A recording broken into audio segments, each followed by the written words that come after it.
स्त्रियां अपने बालों को कटवा रही हैं।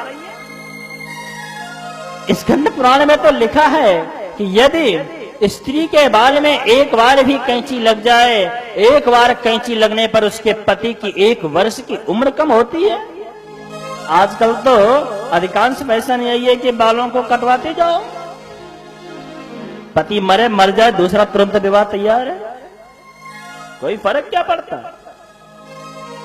अरे भाई फर्क तो पहले की औरतों में था, जो कि एक बार पति चाहे कैसा भी है, यहां तक कि पति के साथ मतलब किसी लड़के के साथ यदि किसी लड़की का विवाह की बात भी चल रही है और यदि वह लड़का भगवान को प्यारा हो जाता है तो लड़की जीवन भर वैधव्य अपनाकर जीवन यापन करती थी। शादी नहीं हुई थी, केवल बातें चल रही हैं, उन बातों में वह जीवन भर विधवा बन करके रहती थी। और आज शादी होने के बाद में भी अगर आदमी मर जाए ना, 1 साल नहीं बीतता है देवर के साथ में शादी हो जाती है। यहां तक कि यदि आदमी का निशान उसके पेट में है, उस निशान को गिरवा दिया जाएगा, देवर से शादी करके उसका निशान धारण किया जाएगा। आज हमारे समाज में भ्रूण हत्याएं हो रही हैं, गर्भपात करवाए जा रहे हैं, बेचारे मासूम बच्चों की जिंदगियों से खेला जा रहा है। अरे बच्चे नहीं चाहिए तो संयम रखो, मन पर काबू रखो, लेकिन जिसका अभी जन्म भी नहीं हुआ, जिसने तुम्हारा कोई अपराध भी नहीं किया, उसकी निर्मम हत्या क्यों? क्या बिगाड़ा है उसने आपका? आप अपने आप को माता पिता कहलाते हो। अरे धिक्कार है ऐसे माता पिता कहलाने में, जो कि बच्चे नहीं चाहिए तो बच्चे गिरवा दो, संयम रखो। लोग कहते हैं कि महाराज राम जी के भी 2 ही पुत्र थे। आज का समाज यही कहता है, बच्चे 2 ही अच्छी बात है, होना भी चाहिए। उदाहरण देते हैं राम जी का, लेकिन जरा ध्यान रखो, राम जी ने 25,000 वर्षों के बाद 2 पुत्रों को उत्पन्न किया। 25,000 वर्षों तक सीता जी राम जी के साथ में रही, क्या हुआ? जंगल में भी गई तो भी राम जी के साथ में थी। क्या कहीं लिखा है कि जंगल में कोई एक आध गर्भपात करवाया? लेकिन आज हमारा समाज इतना तो जरूर कहेगा कि बच्चे 2 ही अच्छे हैं, उदाहरण राम जी का देगा। अरे राम जी की तरह अपने आप को बना भी तो पाओ। राम जी ने 25,000 वर्षों तक संयम रखा, तुमसे 25 मिनट भी संयम नहीं हो सकता है। ऊपर से कहते हो कि हम तो राम जी के अनुयायी हैं, क्या खाक अनुयायी बन पाओगे राम जी के? बोले महाराज खर्चा नहीं उठा सकते, तो खर्चा नहीं उठा सकते तो क्या निर्मम बच्चों की हत्या करोगे? मन पर संयम क्यों नहीं है? काबू रखो। लेकिन आजकल मन पर संयम हो नहीं पाता है। जिस दिन मन पर संयम हो जाएगा, उस दिन समझ लो भगवान का भजन भी हो जाएगा।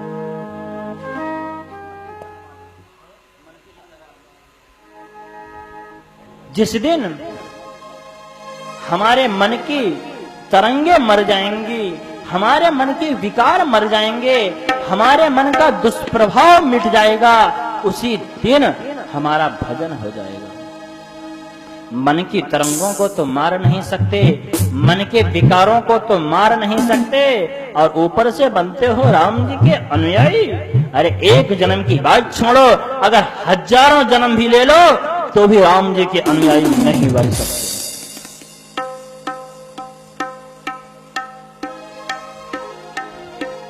इसलिए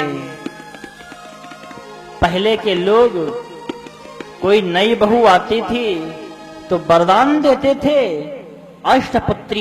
अष्टपुत्रवती भव, तुम्हारे 8 पुत्र हों। आज कहते हैं कि महाराज 8 की बात छोड़ो, हमें 2 भी नहीं चाहिए। बच्चों की निर्मम हत्या करवाते रहेंगे वो मंजूर है, लेकिन उन बच्चों का भरण पोषण नहीं करवा सकते। इतना ध्यान रखना, जब चोंच दिया है तब ऊपर वाला दाना भी देगा। सभी लोग अपना अपना भाग्य लेकर आते हैं। ऐसा नहीं है कि यदि हमारे पास 2 बच्चे हैं तो तीसरे बच्चे को हम खिला नहीं सकते। वो खुद अपना भाग्य साथ में लेकर आता है। जो भी उसके भाग्य में होगा, भूखे रहना अथवा भरपेट खाना, नंगे रहना या फिर सुंदर मखमली वस्त्र पहनना, वो अपने भाग्य से करेगा, किसी दूसरे से कुछ नहीं कर सकता। इसलिए प्यारे बंधुओं, अगर चाहते हो कि इस भारत का अत्याचार मिटे, भारत का दुर्विचार मिटे, तब आपको स्वयं संयमी होना होगा, स्वयं आपको अपने आप को बदलना होगा। जिस दिन हम बदल जाएंगे उसी दिन ये पूरा संसार भी बदल जाएगा। हम बदले हैं लेकिन अधर्म की ओर बढ़ते हुए। यदि हम धर्म की ओर बढ़ते हुए बदलें तो शायद समाज में गंदगी रह नहीं जाएगी। एक दूसरे के बोलने से तो कुछ होता नहीं है, बोलते सब हैं लेकिन करता कौन है। जिस दिन अपने जीवन में इन बातों को अपनाओगे, करोगे, अपने मन के तरंगों को, विचारों को मारोगे, बस उसी समय भजन बन जाएगा। भजन करने की अलग से कोई आवश्यकता नहीं है। इसीलिए संतों ने गाया है, मन की तरंग मार लो,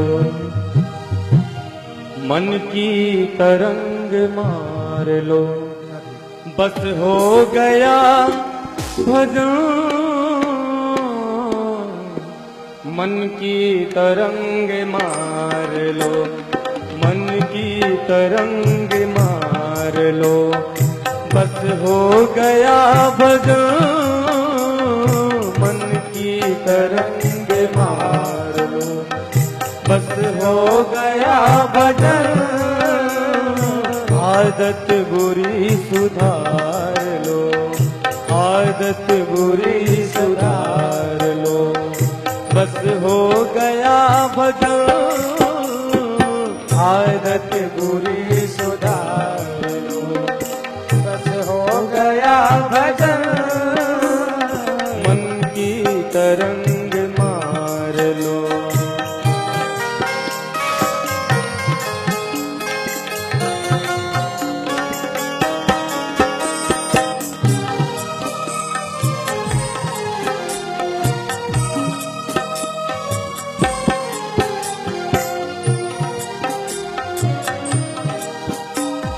आए हो तुम कहाँ से और जा रहे कहाँ हो। आए हो तुम कहाँ से और जा रहे कहाँ हो। आए हो तुम कहाँ से और जा रहे कहाँ हो। आए हो तुम कहाँ से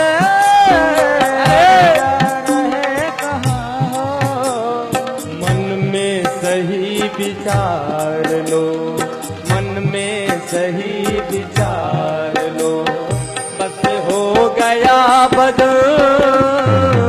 मन में सही विचार लो, बस हो गया भजन।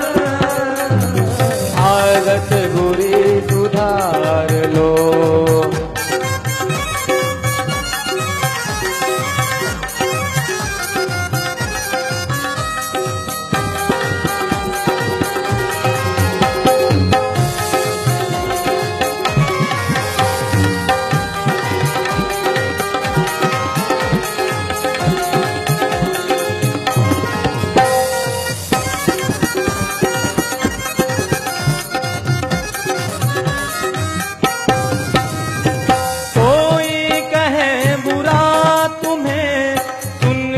करो क्षमा, कोई कहे बुरा तुम्हें सुनकर करो क्षमा। कोई कहे बुरा तुम्हें सुनकर करो क्षमा। कोई कहे बुरा तुम्हें सुनकर करो क्षमा। और वाणी के सब सुधार लो, सबर सुधार लो, बस हो गया भजन। वाणी सबर सुधार लो, बस हो गया भजन।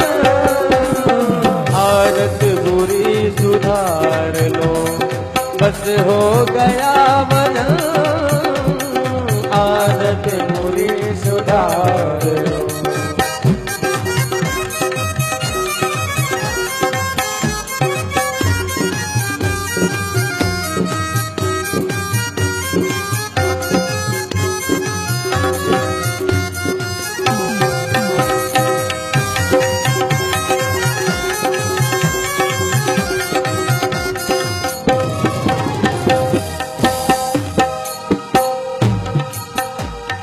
नेकी सभी के साथ में बन जाए तो करो, नेकी सभी के साथ में बन जाए तो करो, नेकी सभी के साथ में बन जाए तो करो, नेकी सभी के साथ में बन जाए तो करो।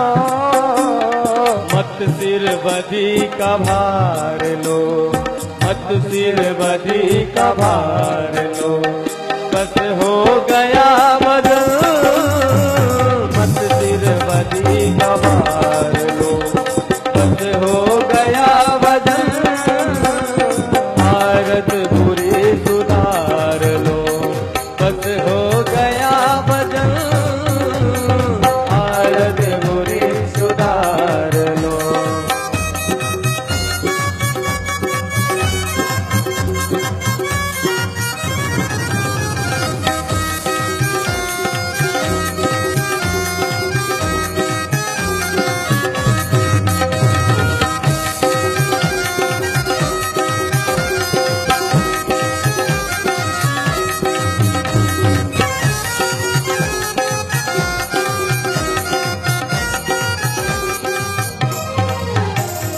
अनमोल ब्रह्मानंद को तू खोजता फिरे, अनमोल ब्रह्मानंद को तू खोजता फिरे, अनमोल ब्रह्मानंद को तू खोजता फिरे, अनमोल ब्रह्मानंद को खोजता फिरे। और कण कण में अब बसा है, कण कण में अब बसा है, बस हो गया भजन। कण कण में वो बसा है, बस हो गया भजन। आदत बुरी सुधार लो, बस हो गया भजन। आदत बुरी सुधार लो, बस हो गया भजन। मन की तरंग मार लो, बस हो गया भजन। मन की तरंग मार लो, बस हो गया भजन। आदत बुरी सुधार लो, बस हो गया भजन।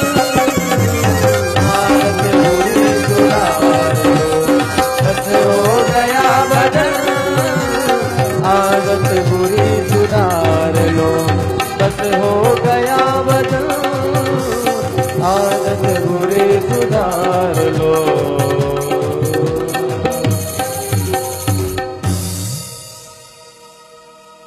इस संसार में बुरी आदतों को सुधारना ही भजन है। अलग से कोई भी नाम जप मत करो, लेकिन कम से कम जो हमारे जीवन की बुरी आदतें हैं, इन आदतों को ही सुधार लो, हमारा भजन हो जाएगा। कहीं भी कोई भी तीर्थ में जाने की जरूरत नहीं है। स्वयं को सुधारो, खुद पूरी दुनिया सुधर जाएगी। भगवान ने देखा कि यह प्रेम की बात है, प्रेम के कारण भगवान वसुदेव जी के घर में उत्पन्न हुए हैं। वसुदेव जी रात्रि ही रात्रि में गोकुल छोड़ करके आए, बीच में यमुना नदी पड़ी। कल जब भगवान श्री कृष्ण के जन्म की कथा आई, जब भादों के महीने की कथा आई, तभी इंद्रदेव ने भी ऐसी कृपा की जो कि वास्तव में कल बाढ़ ही आई है। यमुना नदी की बात छोड़ो, अपने आश्रम में पानी भरा हुआ था। जब कथा के बाद कमरे तक गए तब पानी से ही गए। भगवान श्री कृष्ण के जन्म के समय भयंकर बाढ़ आई। मंदम मंदम जलधारा, हल्की हल्की बारिश हो रही थी। ध्यान देना, उस समय तो हल्की हल्की हो रही थी, लेकिन कल तो भयंकर ही हो रही थी। वसुदेव जी यमुना जी के बीच में पहुंचे। अब तो यमुना जी भगवान के चरणों का स्पर्श करने के लिए लालायित हो रही थी। क्यों? यमुना जी विचार कर रही थी, ये मेरे होने वाले पति हैं। संसार की कोई भी स्त्री अपने पति का पहला दिन नहीं देख पाती है।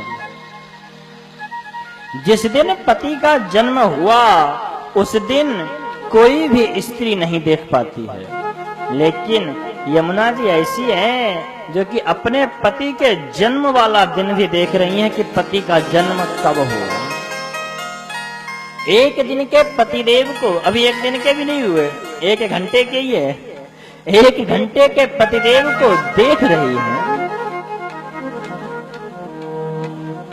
यमुना जी विचार कर रही है, ऐसा बाल रूप पुनः कभी देखने को नहीं मिलेगा, तो चलो मैं इनके चरण स्पर्श कर लूं, क्योंकि पत्नी का धर्म होता है कि वो केवल पति के ही चरणों की सेवा करे।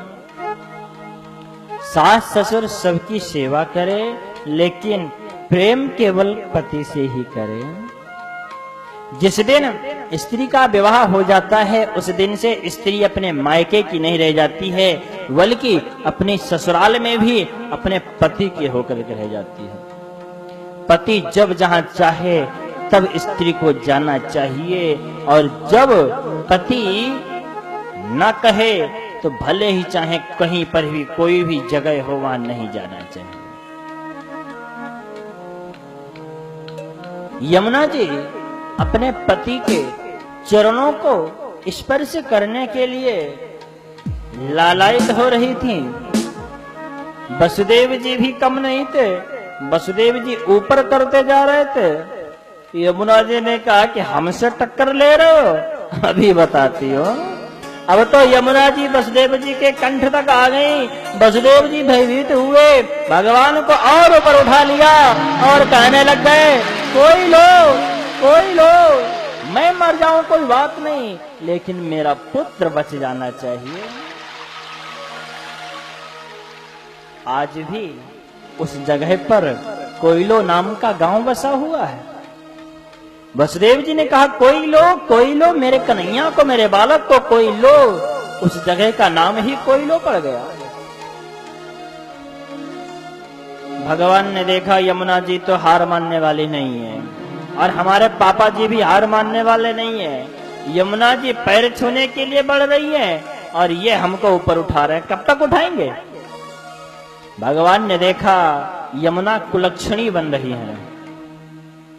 ये पति का धर्म है कि वह हर प्रकार से स्त्री पर शासन रखे।